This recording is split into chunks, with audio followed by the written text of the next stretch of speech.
داهاتی مانگانەی هەر تاکێک لە کوردستان لە 500 دۆلارەوەدا دەبەزێت بۆ 200 دۆلار. ئەمەش دوای ئەو قەیرانە دروستکراوە دێت کە بەسەر خەڵکی کوردستاندا سەپێنراوە.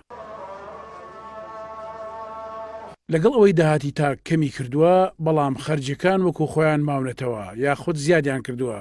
بەشێکی زۆر لە داهاتی خەڵک بۆ پارەی کارەبا و ئاو کرێی خانوو دەڕوات. پرۆژەیە 10,000 پایەکەی بەشی خۆت ناکات، بەشی کرێت تەکسی و هاتو چۆن ناکات. هەتا سەحیبم دەسەڵاتی وێرانی بڵاتە سوێن بەخواشت بەسمەوە عەرزەکە کۆکاتەوە. هەتا خەوانی ئەم دەسەڵاتی قەڵکاوە قوڕی بۆ ژێتەوە پڕ بەسەرە بێت نەبووە بێ نان نابێ بیخوا کەسابەت نەماوە هیچ نەماوە یانی خەڵک لە خۆی بێتاقەتە قەسەم بخۆ. ڕێژەی بێکاری لە ساڵی 2014دا لە سلێمانی لە 6% بووە. لە دوای دروستبوونی قەیرانەوە واتە لە ساڵی 2015 بەرز بۆتەوە بۆ لە 7% و دواتریش بۆ لە 120 بەرز بۆتەوە. ڕێژەیە ژاری لە ساڵی 2014دا لە پێشقەیران لە 3% بووە، بەڵام لە دوای سەرەڵدانی قەیران بووە بە لە 120. داهاتی تاک لە ساڵی 2014دا داهاتی هەر تاکێک بۆ مانگێک 400 بۆ 500 دۆلار بووە، بەڵام لە دوای قەیران و لە ساڵی 2015ەوە دابەزیوە بۆ 150 تا 200 دۆلار. ئەو داهاتانی دەست هاوڵاتی دەکەوێت لە ئێستادا بەم شێوەیە دابەش دەبێت. لە 127 بۆ خواردنە، لە 127 بۆ نیشتەجێبوون و سوتەمەنیە، لە 121 بۆ گواستنەوە و هاتوچۆیە.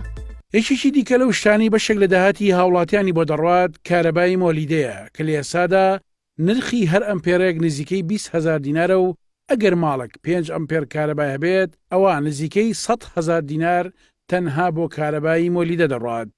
دەبین کارەبای نیشتیمانی بەشێکی بەرچاو کەمەکە بۆیە لە پاڵەوەی مۆلیدە ڕۆلی خۆی بینەوە بۆ شایە گەورەی پڕکاتەوە. بۆیە دەبینین لە زۆرکردنی کارەبای مۆلیدە لە مانگی ڕابردووەدا زۆرترین کورفە لەسەر هاوڵاتیان هاتەوە. ئامارەکانی بەردەست پسپۆڕان و ناوەندە ئابوووریەکان ئاماژەن بۆ هەڵکشانی ڕێژەی هەژاری و بێکاری.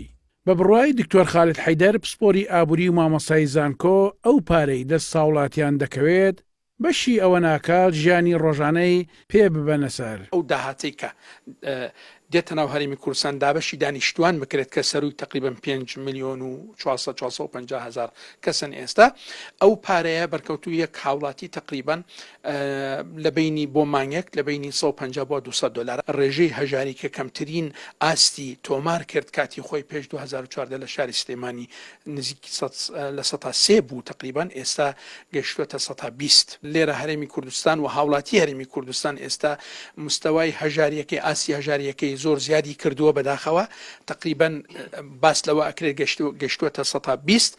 نزیکەی 4 ساڵە هاوڵاتیانی هەرێمی کوردستان بەدەست قەیرانێکی داراییەوە دەناڵێنن کە پاشەکەوت و دواکەوتنی موچەی فەرمانبەران و بێکاری گەنجانی لێکەوتوتەوە. کاریگەریەکانیش تا دێت زیاتر لەسەر جەستەی کۆمەلگا دەردەکەوێت. عەبدوڕەحمان ئەبوبەکر، KNN سلێمانی.